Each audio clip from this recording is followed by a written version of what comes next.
Número 8.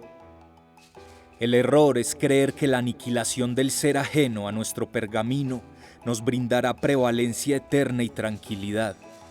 El error es depredar la tierra para mitigar la pequeñez heredada y la decisión ausente. Hay venenos que se disfrazan de elixir para alterar desde lo más profundo la fluidez. El error es crear un personaje adecuado a los estándares de producción audiovivencial. Nuestros sentidos defienden al fantasma que no ha querido mostrar su verdadero rostro. El error radica en la manipulación energética que nos convierte en enfermos crónicos. De nada sirve la culpa momentánea que pavimenta la repetición.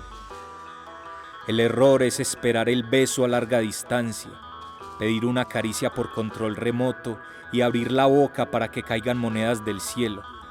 Ayer nuestros huesos estaban hechos de constelaciones.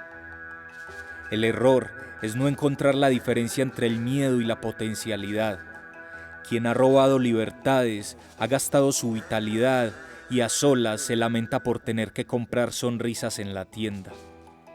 El error es vender el oxígeno en paquetes para que los movimientos tengan fecha de caducidad.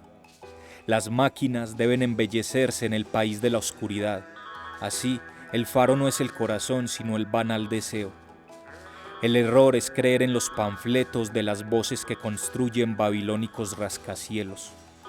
Fallamos por confiar en su visión y en su cabeza. Pecados de las capitales.